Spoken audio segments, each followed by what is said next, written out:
തുക അനുവദിച്ച് ധനവകുപ്പ്. സംസ്ഥാനത്തെ 62 ലക്ഷം പേർക്ക് ഈ മാസത്തെ ക്ഷേമ പെൻഷൻ നാളെ മുതൽ വിതരണം ആരംഭിക്കുകയാണ്. 1600 രൂപ വീതം ഓരോ ഗുണഭോക്താക്കളുടെ ബാങ്ക് അക്കൗണ്ടുകളിലേക്കും കൈകളിലേക്കും എത്തിച്ചേരും. ഒരു മാസത്തെ പെൻഷനാവശ്യമായ തുകയാണ് അനുവദിച്ചിരിക്കുന്നത്. എന്നാൽ 2 ഗഡു കുടിശ്ശിക മാത്രമാണ് ഇനി ശേഷിക്കുന്നത്. അത് വരുന്ന തദ്ദേശ തിരഞ്ഞെടുപ്പുകൾക്ക് മുന്നോടിയായി വിതരണം പൂർത്തീകരിക്കും.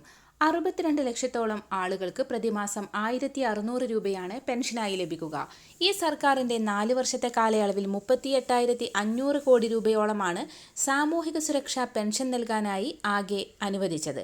അതായത് 9 വർഷം കൊണ്ട് 1ഉം 2ഉം പിണറായി സർക്കാരുകൾ ക്ഷേമ പെൻഷനായി നൽകിയത് 73,654 കോടി രൂപയാണ്. കടുത്ത സാമ്പത്തിക ഉപരോധത്തിലും സാധാരണക്കാരുടെ ക്ഷേമകാര്യങ്ങളിൽ അതീവ ശ്രദ്ധയോടെയുള്ള സമീപനമാണ് സർക്കാർ സ്വീകരിക്കുന്നതെന്നും ധനമന്ത്രി വ്യക്തമാക്കി. അതോടൊപ്പം തന്നെ ഈ വർഷത്തെ സാമൂഹിക പെൻഷൻ ഗുണഭോക്താക്കളുടെ പെൻഷൻ മസ്റ്ററിംഗ് ആരംഭിക്കുകയാണ്. ജൂൺ 25 മുതൽ ഓഗസ്റ്റ് 24 വരെയുള്ള സമയമാണ് അനുവദിച്ചിട്ടുള്ളത്. ഇത് സംബന്ധിച്ച സർക്കാർ ഉത്തരവ് കഴിഞ്ഞ ദിവസം പുറത്തിറങ്ങിയിരുന്നു.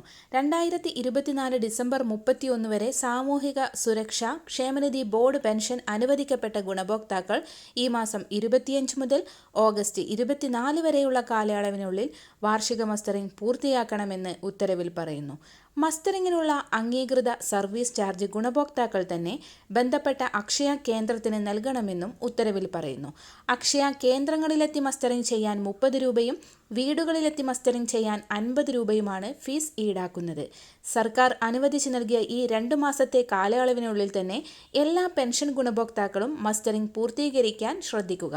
മറ്റൊരറിയിപ്പ്. സംസ്ഥാനത്ത് റേഷൻ കടകൾ വഴിയുള്ള മണ്ണെണ്ണ വിതരണത്തിനുള്ള നടപടികൾ പൂർത്തിയായി. ജൂൺ 30-ന് അവസാനിക്കുന്ന 2025-26 ആദ്യ പാദത്തിലേക്ക് 5676 കിലോ ലിറ്റർ മണ്ണെണ്ണയാണ് സംസ്ഥാനത്തിന് അനുവദിച്ചിട്ടുള്ളത്. സംസ്ഥാനത്തിനുള്ള മണ്ണെണ്ണ കഴിഞ്ഞ കുറച്ച് വർഷങ്ങളായി കേന്ദ്ര സർക്കാർ കുറവ് ചെയ്തു വരികയായിരുന്നു. മണ്ണെണ്ണ വിഹിതത്തിലെ കുറവ് മൂലം മൊത്തവ്യാപാര ഡിപ്പോകൾ പലതും ഒരു വർഷത്തിലധികമായി പ്രവർത്തനരഹിതമാവുകയും കടത്തുകൂലിയെയും റീറ്റെയിൽ കമ്മീഷനിലും നിരക്ക് കാലാനുസൃതമായി പുതുക്കാത്തതിനാൽ മൊത്തവ്യാപാരികൾ റേഷൻ ഡീലർമാരും മണ്ണെണ്ണ വിതരണം ചെയ്യാൻ വിമുഖത കാണിക്കുകയും ചെയ്തിരുന്നു. ഇത് സംസ്ഥാനത്തെ റേഷൻ കടകൾ വഴിയുള്ള മണ്ണെണ്ണ വിതരണത്തിന് പ്രയാസങ്ങൾ വന്നിരുന്നു. സർക്കാർ ഇക്കാര്യം പരിശോധിച്ച് റിപ്പോർട്ട് നൽകുന്നതിന് വേണ്ടി പൊതുവിതരണ ഉപഭോക്തൃകാര്യ കമ്മീഷണറെ ചുമതലപ്പെടുത്തുകയുണ്ടായി. സംസ്ഥാന സർക്കാരിന് കീഴിലുള്ള വിവിധ വകുപ്പുകളിലെ SLR ജീവനക്കാരുടെ ശമ്പള പരിഷ്കരണ കുടിശ്ശികയുടെ 2 ഗഡു അനുവദിച്ചു. ഇവരുടെ ശമ്പളം 1/7/2019 പ്രാബല്യത്തിൽ പരിഷ്കരിച്ചുകൊണ്ട് ഉത്തരവ് പുറപ്പെടുവിച്ചിരിക്കുകയാണ്. എന്നാൽ ശമ്പള പരിഷ്കരണ കുടിശ്ശിക അനുവദിച്ചിരുന്നില്ല. അത് പിന്നീട് തീരുമാനിക്കുമെന്നായിരുന്നു ഉത്തരവിൽ സൂചിപ്പിച്ചിരുന്നത്. സർക്കാർ ജീവനക്കാരുടെ 11ാം ശമ്പള പരിഷ്കരണത്തിന്റെ 2 ഗഡു കുടിശ്ശിക അനുവദിച്ചുകൊണ്ട് മാർച്ച് 29-ന് സർക്കാർ ഉത്തരവ് പുറപ്പെടുവിച്ചിട്ടുണ്ട്. ഇതിനെ തുടർന്നാണ് SLR ജീവനക്കാർക്ക് ശമ്പള പരിഷ്കരണ കുടിശ്ശിക കൊടുക്കാൻ സർക്കാർ തീരുമാനിച്ചത്.